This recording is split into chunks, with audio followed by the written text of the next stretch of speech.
नमस्कार मित्रों, स्वागत है आप सबका आपका अपना चैनल ओपी मौर्य सर। आज हम आप सबको रीजनिंग का पार्ट 1 अर्थात भाग 1 हम समझाने जा रहे हैं, बताने जा रहे हैं। और हम प्रतिदिन रीजनिंग से संबंधित, जीके से संबंधित प्रतिदिन हम पार्ट 1 अर्थात भाग 1, भाग 2, भाग 3 करके प्रतिदिन हम समझाने की कोशिश करेंगे। आप 5 से 7 सवाल हम जो है रोज डेली जीके या और रीजनिंग देंगे। आप लोग ध्यान से समझें कि इसमें दिया हुआ है पहला क्वेश्चन कि पोशाक अनुपाते दर्जी और समानुपाते यहाँ भरना है, डैश डैश दिया हुआ है, अनुपाते बढ़ई। तो अब इसमें क्या भरा जाएगा? तो इसमें भरा जाएगा क्या, इसको देखा जाए कि पोशाक कौन बनाता है? दर्जी बनाता है। कौन बनाता है? कपड़ा जो सिलने का काम करता है दर्जी, पोशाक बनाने का काम करता है। अब बढ़ई क्या करता है? मतलब जो है फर्नीचर बनाने का काम करता है। कप लकड़ी तो कुछ करेगा नहीं, कपड़ा बनाएगा नहीं, चमड़ा बनाएगा नहीं। तो जो बढ़ई का जो संबंध होगा वो फर्नीचर से होगा, अर्थात पोशाक जो है बन करके तैयार होता है तो दर्जी बनाता है। इसी तरह से जो बढ़ई है वो फर्नीचर बनाएगा। क्या बनाएगा? फर्नीचर बनाएगा। तो अर्थात इसमें क्या भरा जाएगा? ये जो है यही आपका ये जो विकल्प सी है ये यहाँ भरा जाएगा। अर्थात इसका आंसर क्या होगा? आंसर इसका होगा विकल्प जो है सी, विकल्प सी सही हो जाएगा। ठीक ना? अब ध्यान दीजिएगा, दूसरा क्वेश्चन दिया हुआ है 64 अनुपाते 81 और समानुपाते 100 अनुपाते डैश डैश। यहां क्या भरा जाएगा? तो आप देख रहे हैं कि 64 क्या है, कितने का वर्ग है? ये 8 का वर्ग है। अच्छा, अब 81 कितने का वर्ग है? 9 का वर्ग है। 100 कितने का वर्ग है? 10 का वर्ग है।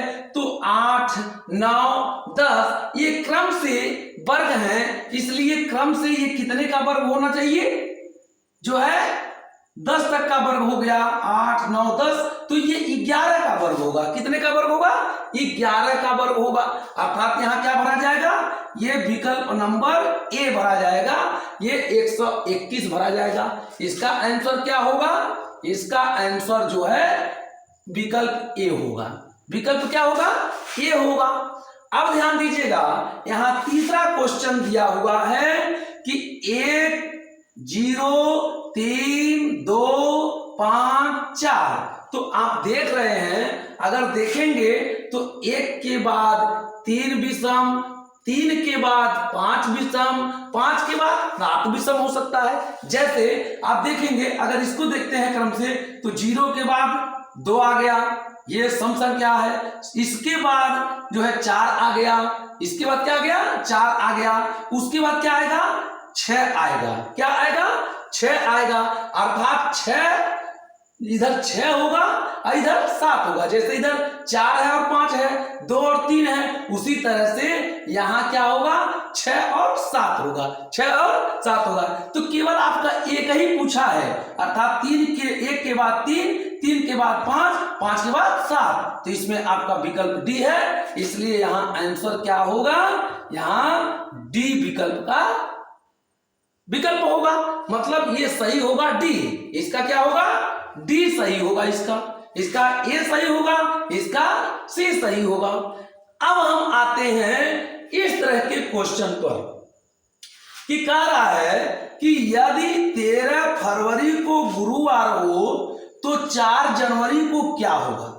इस तरह के क्वेश्चन में दिन बताने के लिए हम देखेंगे कि ये फरवरी कितने की होती है। तो फरवरी होती है, ये जो है चौथा क्वेश्चन के लिए फरवरी होती है 28 की। तो 28 में से 13 को घटा दीजिए, जितना दिन कहे उतना घटा दीजिए। कितना आएगा? ये 15 आ जाएगा। अब 15 आ गया। अब कह रहा है कि 4 जनवरी को क्या होगा? तो 4 जनवरी को क्या होगा? अर्थात अब इस 4 जनवरी को इस 15 में जोड़ दीजिए। ये 15 और 4/7 कर दीजिए। क्यों 7 कर देंगे? कि एक हफ्ते में 7 दिन होता है। ठीक है, तो ये 15 4 19, 19/7 कर देंगे और 7 से काटेंगे। 7 दूना 14, 14 निकल गया तो 19 में से 14 निकला तो कितना बचा, ये 5 शेष आ गया, 14 5 19। अब ये जो शेष है इसी से मतलब है। अब ध्यान दीजिएगा कि कह रहा है कि 13 फरवरी को गुरुवार था, तो ये 13 फरवरी को गुरुवार था, गुरुवार, तो 4 जनवरी को क्या पड़ेगा, तो 4 जनवरी फरवरी के बाद मार्च पड़ता है, लेकिन जो है आगे का पूछता तो क्या करते, तो आगे चलते, लेकिन ये 4 जनवरी पूछ रहा है तो पीछे चलेंगे। क्या करेंगे, पीछे हम चलेंगे, अर्थात जो है 4 जनवरी पहले पड़ता है, इसलिए गुरुवार के पीछे हम ये 5 दिन ले जाएंगे, 1 2 3 4 5। अब जो है, अब देखा जाए तो ये गुरुवार, गुरुवार के पहले बुधवार, बुधवार के पहले मंगलवार, मंगलवार के पहले सोमवार, सोमवार के पहले रविवार, रविवार के पहले शनिवार। क्या आएगा, शनिवार, अर्थात शनिवार, रविवार, सोमवार, मंगलवार, बुधवार, तब गुरुवार। इसका मतलब जो है ये कौन सा दिन पड़ेगा, 5वें दिन, ये जो है आपका शनिवार पड़ेगा। अर्थात जो है 4 जनवरी को, कितने जनवरी को, 4 जनवरी को शनिवार पड़ेगा। क्या पड़ेगा, शनिवार पड़ेगा। इसका विकल्प ये जो है आंसर में आएगा, विकल्प सी सही है। कौन सा सही है, सी सही है।